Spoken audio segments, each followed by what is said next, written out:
तय करती है कि आप असल में कितने जवान हैं या कितने बूढ़े। अभी जब आप यह वीडियो देख रहे हैं, इस पल में भी आपकी रीढ़ दो रास्तों में से एक पर चल रही है। या तो वो एक बहती हुई नदी की तरह लचीली और जिंदा है, या फिर वो धीरे धीरे पत्थर की तरह सख्त होती जा रही है। और यही फर्क है दोस्तों। यही छोटा सा फर्क तय करता है कि आप 60 साल की उम्र में भी 30 जैसे दिखेंगे या 30 की उम्र में ही 60 जैसे महसूस करेंगे। पुराने जमाने के साधु संत और योगी एक बात कहा करते थे, तुम्हारी उम्र वो नहीं है जो कैलेंडर बताता है, तुम्हारी असली उम्र वो है जो तुम्हारी रीढ़ बताती है। और आज का विज्ञान भी यही साबित कर रहा है। जो लोग 100 साल से ज्यादा जीते हैं, उनकी रीढ़ आज भी बच्चों जैसी लचीली होती है। आज के इस वीडियो में मैं आपको बताने वाला हूँ एक ऐसी प्राचीन हरकत के बारे में, एक ऐसी गुप्त तकनीक के बारे में जिसे हजारों साल पुराने योगी और चीनी मास्टर्स इस्तेमाल करते थे अपनी रीढ़ को हमेशा जवान रखने के लिए। ये कोई जिम की कसरत नहीं है, ये कोई दवाई नहीं है, ये है एक 3 मिनट की जादुई मूवमेंट जो आपकी जिंदगी बदल सकती है। तो बने रहिए इस वीडियो के साथ, क्योंकि जो राज मैं आपको बताने वाला हूँ वो शायद आपने पहले कभी नहीं सुना होगा। हजारों साल पहले, जब दुनिया में आज की तरह अस्पताल नहीं थे, जब दवाइयां नहीं थी, जब डॉक्टर नहीं थे, तब भी कुछ लोग ऐसे थे जो 100 साल से ज्यादा जीते थे। और सिर्फ जीते ही नहीं थे, बल्कि उनका शरीर जवानों जैसा मजबूत और लचीला रहता था। ये लोग कौन थे?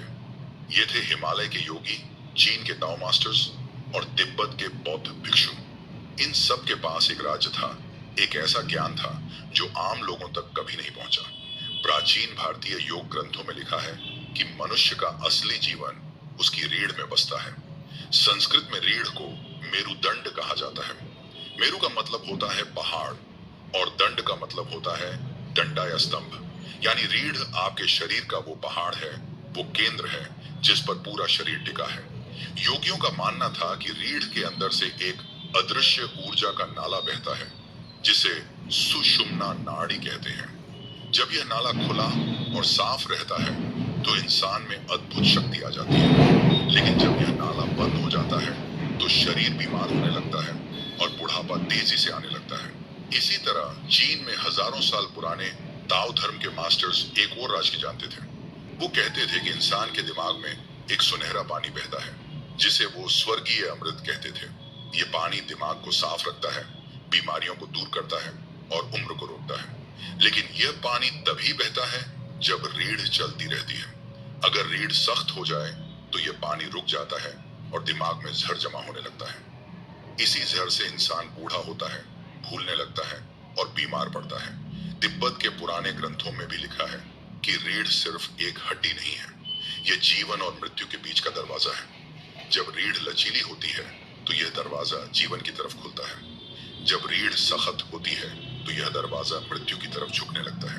अब सवाल यह है कि इन सभी अलग अलग संस्कृतियों और परंपराओं को यह एक ही बात कैसे पता थी? क्योंकि उन्होंने अपने शरीर को गहराई से समझा था। उन्होंने महसूस किया था कि रीढ़ सिर्फ हड्डियों का ढांचा नहीं है, बल्कि यह पूरे शरीर की ऊर्जा का केंद्र है। और सबसे अहम बात, उन्होंने एक ऐसी हरकत खोजी थी जो रीढ़ को हमेशा जवान और लचीला रख सकती थी। उस हरकत का नाम था रीढ़ की लहर या स्पाइनल वेव। ये वही तकनीक है जो मैं आज आपको सिखाने वाला हूँ।